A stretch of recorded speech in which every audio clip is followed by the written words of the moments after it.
cid kasta oo daawanaysa ayaa la yaabtay dabaaldegii yaabka lahaa ee Simeone. waxaan haysanaa kubado badan. Simeone ayaa sharaxaad ka bixiyay dabaaldegaas.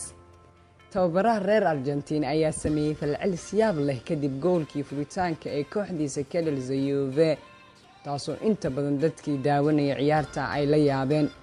Diego Simeone ayaa ku dooday in dabaaldegaas uu ula jeeday inuu muujinayo in Atletico Madrid lahayd kubado badan. Jimenez ayaa ansixiyay goolka furitaanka wax yar uun kadib markii laga diiday kooxdiisa gool ahaan lahaa goolkii furitaanka ciyaarta kadib garsoore caawiyaha VAR markii uu muujiyay in dhaliyaha goolka uu yara riixay mid ka mid ah daafacyadii kubadda kula loolamayay.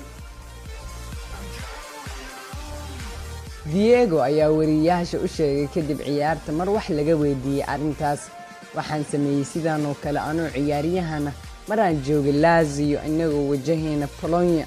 mar kale ayaan sameeyay si aan u tuso taageeraheena inaan leenahay xaniinyo, ayuu u sheegay Sky Sports Italia.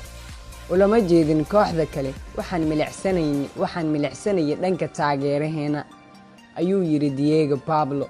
si kastaba macalinkan ayaa lagu yaqaan inuu aad u dabaaldego markii ay kooxdiisa goolal dhaliso.